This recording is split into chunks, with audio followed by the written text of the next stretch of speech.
La Victoire Radio TV depuis la République Dominicaine, c'est Canal Pas pour vous-même qui remet l'Évangile, ou même qui chercher sujet social sur la santé, la famille. La Victoire Radio TV, c'est Canal Pas. Branchez et fait l'autre monde brancher nous sur YouTube, live ou en replay. Bien-aimés, amis dans le Seigneur, nous vous saluons ce matin dans le doux et précieux nom de Jésus-Christ, notre divin Rédempteur, notre divin Seigneur, notre divin Sauveur. Nous bénissons le nom de notre Dieu qui nous accorde sa grâce ce matin pour entrer dans sa présence, pour l'adorer, le glorifier et le magnifier. C'est un plaisir pour nous de saluer tous nos collègues de ministère du groupe Contemplation Divine et tous les autres groupes, tous nos amis. Vous êtes salués ce matin. Que la paix et la grâce de notre Seigneur et Sauveur Jésus-Christ soient avec vous tous. Oui, la paix que Jésus donne soit avec vous tous. Nous allons chanter ce cantique: Christ seul est mon espérance, sa justice est mon assurance.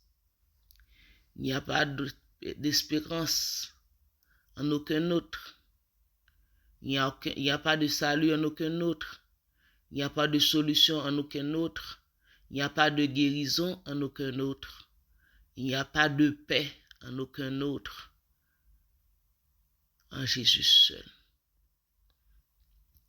En Christ seul est mon espérance, sa justice est mon assurance. Il est devant Dieu mon appui, je n'en veux point d'autre que lui.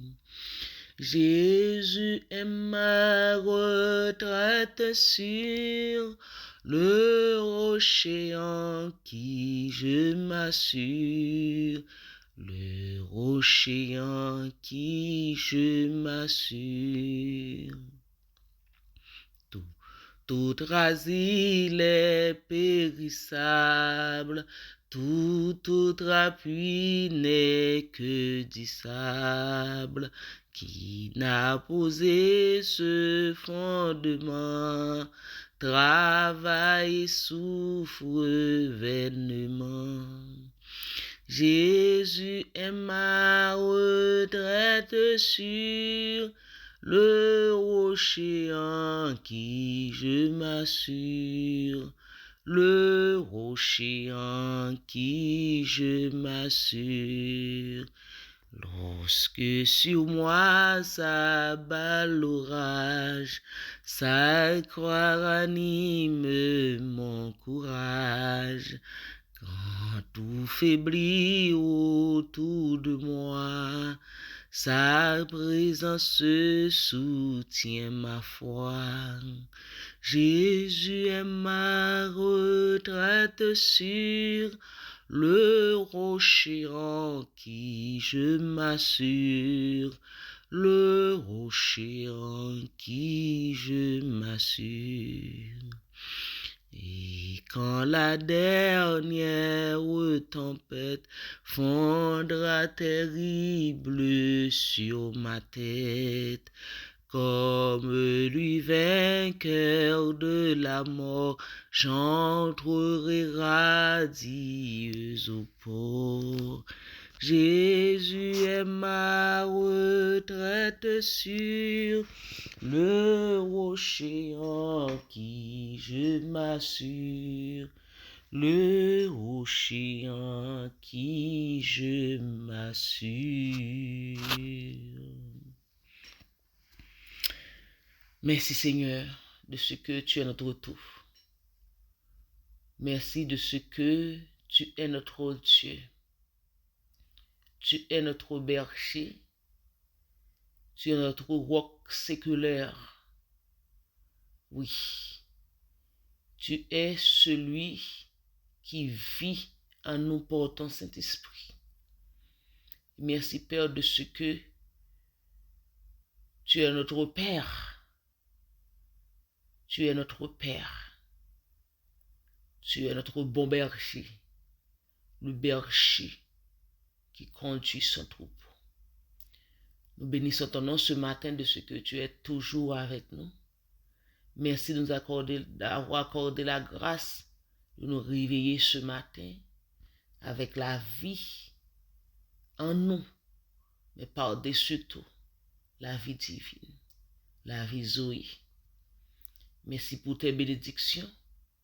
Merci pour ton évangile que nous possédons. Merci pour le salut que tu nous accordes en Jésus-Christ. Merci Seigneur. Que ton nom soit béni, exalté et glorifié à travers notre vie. Au nom de Jésus que nous t'en prions. À lui soit la gloire au siècle des siècles. Amen. Chers frères et sœurs, je vous invite à ouvrir votre Bible avec nous. Nous allons lire ensemble la parole de Dieu dans 2 Timothée, chapitre 3. 2 Timothée, chapitre 3, verset 13. 2 Timothée, chapitre 3, versets 11 et 12.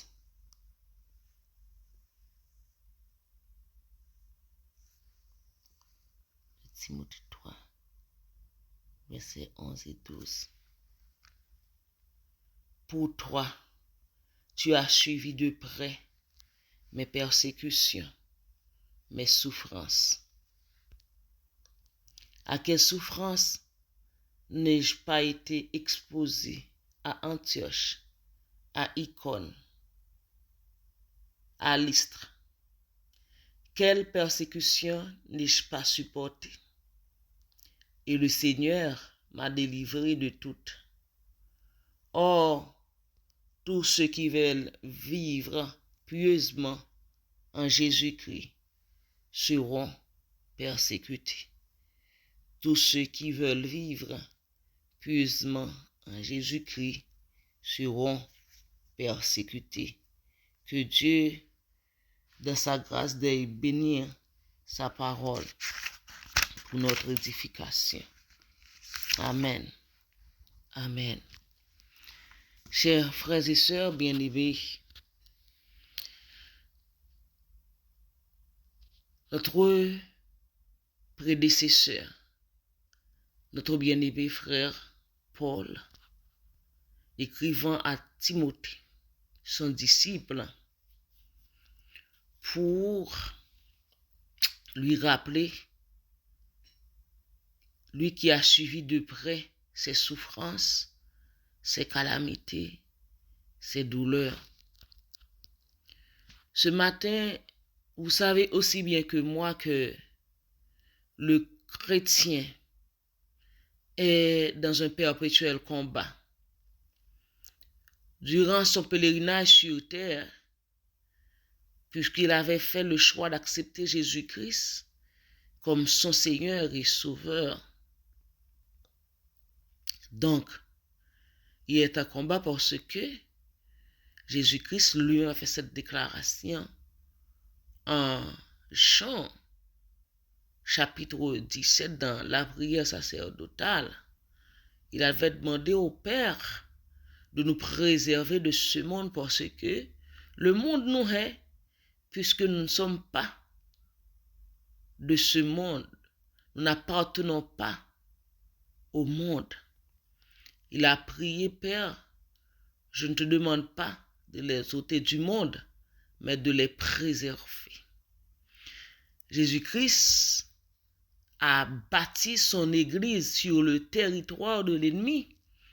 Et nous, qui sommes membres de l'Église de Jésus-Christ, mes bien-aimés, l'ennemi ne fait que nous attaquer jour et nuit.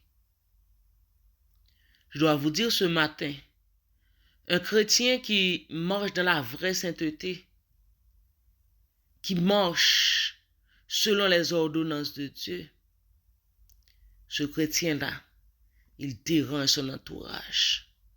Il dérange les non-croyants, mais bien-aimés en Jésus-Christ.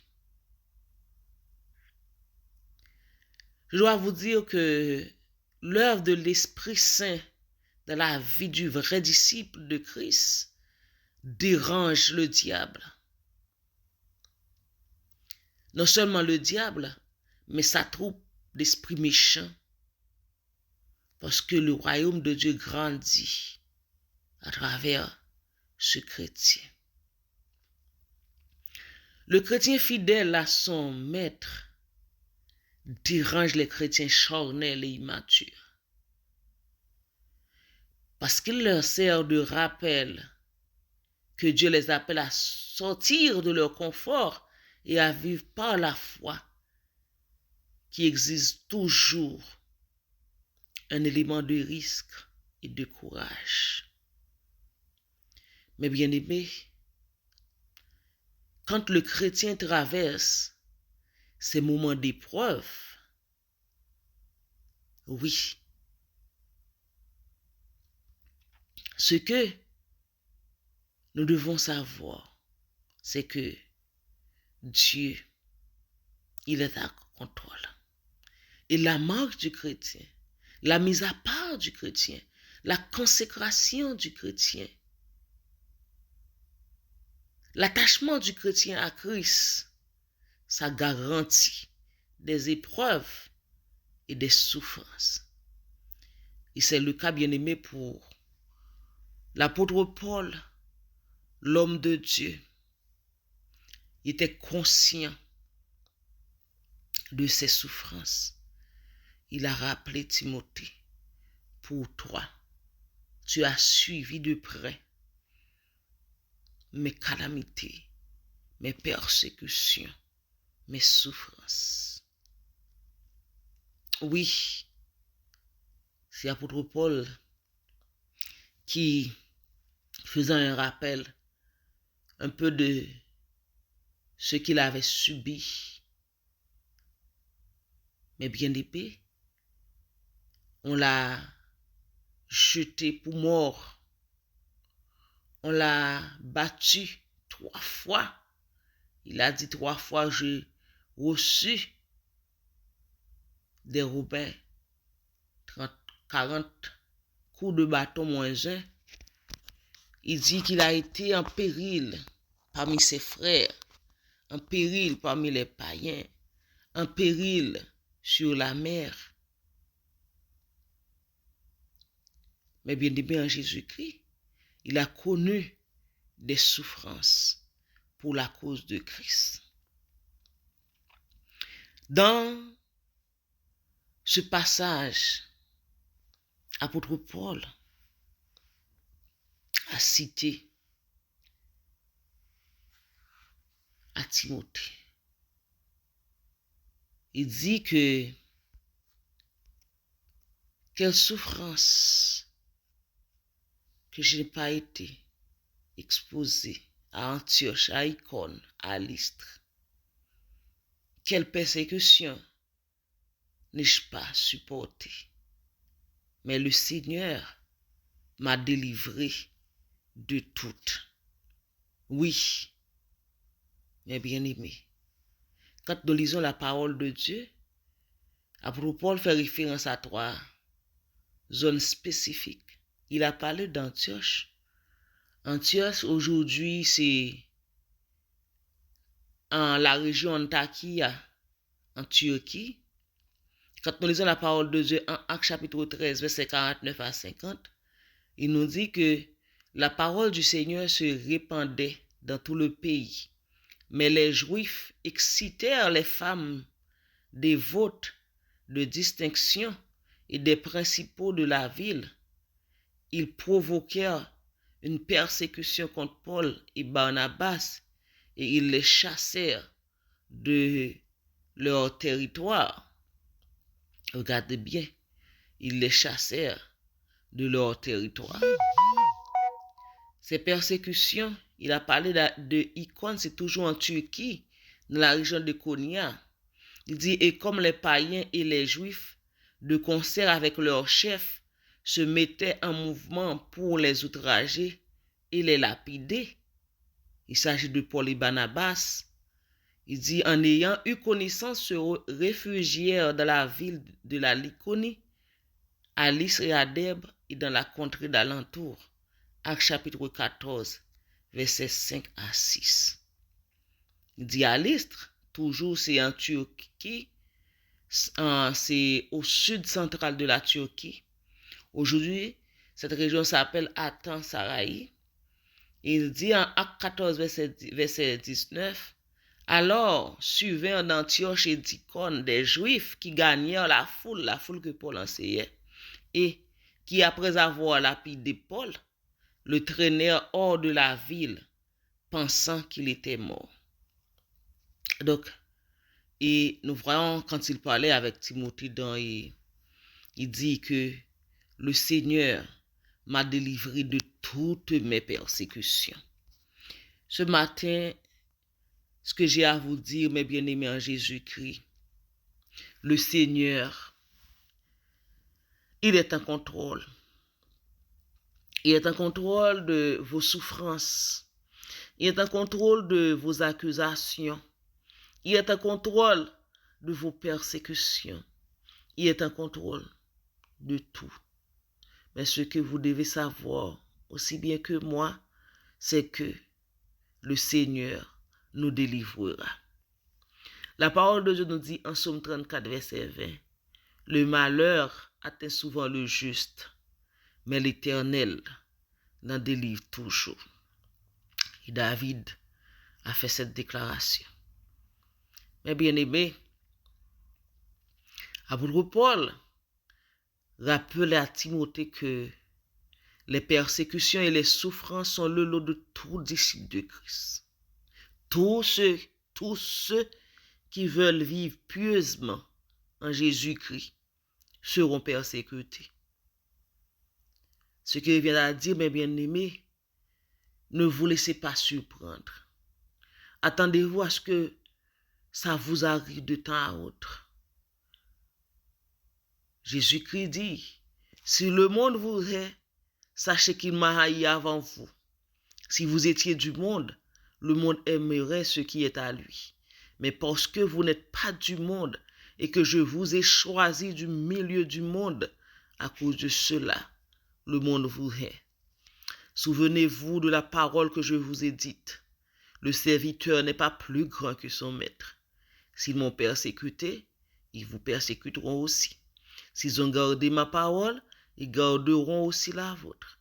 Mais ils vous feront toutes ces choses à cause de mon nom, parce qu'ils ne connaissent pas celui qui m'a envoyé. Donc, Jean 15, verset 18 à 21, Jésus-Christ, mes bien-aimés en Jésus-Christ, nous avait déjà avisé que puisque nous sommes dans ce monde, puisque nous sommes dans le monde ne nous aimera pas.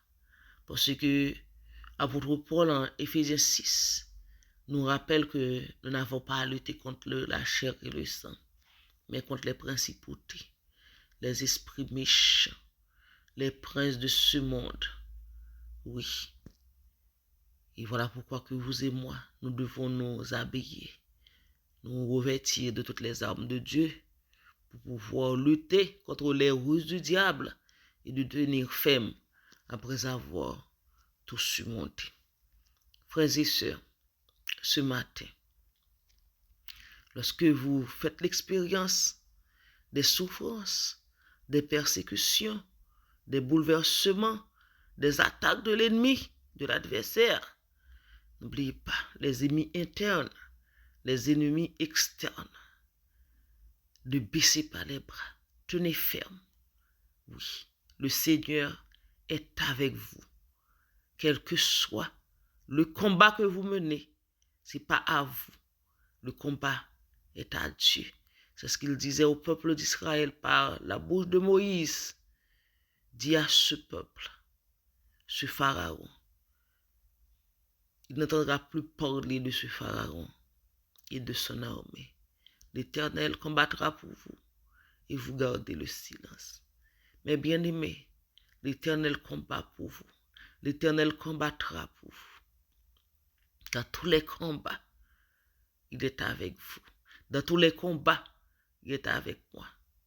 Je vis de foi en mon bon Sauveur. Je vis par la foi. Il est avec moi. Dans tous les combats, dans tous les combats. Tous les combats. Tous les combats.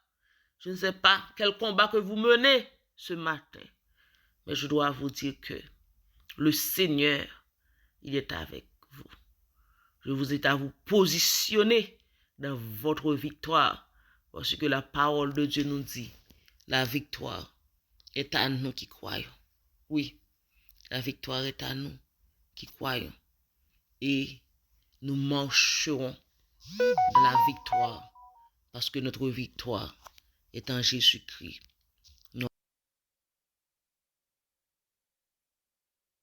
Seigneur, nous prions pour nos frères et sœurs qui traversent des situations difficiles. Mais ce que nous devons savoir, c'est que le Seigneur il est en contrôle de tout. Il est en contrôle. Il est en contrôle. Il en arrive dans notre vie par hasard. Job ne savait pas si Dieu avait misé sur lui. C'est un combat qui s'était planifié dans le royaume des cieux. Ce matin, le Seigneur dans votre vie, il est avec vous. Il est avec vous. Vous n'êtes pas seul. Il est là. L'important, c'est de lui faire confiance et de laisser nos yeux fixés sur lui. Quand on tourne vers l'Éternel, les regards, on est rayonnant de joie et le visage ne se coupe pas de honte. Quand un malheureux crie, l'Éternel entend et il le sauve de toutes ses détresses. Alléluia. Gloire à Dieu. Merci Seigneur. Merci Père pour ta parole ce matin. Nous te prions pour tes enfants bien-aimés. Nous te prions pour nos frères et sœurs en Christ ce matin qui traversent des moments difficiles dans leur vie. Il y en a qui sont malades, il y en a qui sont persécutés, il y en a qui subissent faussement des accusations, il y en a qui sont persécutés. Oh, notre Dieu Tout-Puissant, nous les remettons entre tes mains. Nous savons que, à l'instar d'apôtre Paul, à l'instar de Jésus-Christ, à l'instar de nos frères et sœurs, nous savons que notre vie chrétienne sur cette terre n'est pas facile et ne sera jamais facile parce que nous sommes sur le territoire de l'ennemi, sur le territoire de l'adversaire. Mais nous savons que, Seigneur, tu es avec nous, tu marches avec nous, tu nous conduis, tu viens nous porter ton Saint-Esprit et tu nous as fait la promesse que tu es avec nous tous les jours jusqu'à la fin du monde. Nous te faisons confiance et nous te disons merci. Merci Père, sois avec nous. Sois avec nous. Que ta bénédiction soit sur nous. Que tu nous donnes la force, le courage, la persévérance qu'il faut pour que nous continuions, Seigneur, notre route avec toi. Merci Seigneur. Bénis pour nous cette journée. Bénis pour nous cette semaine.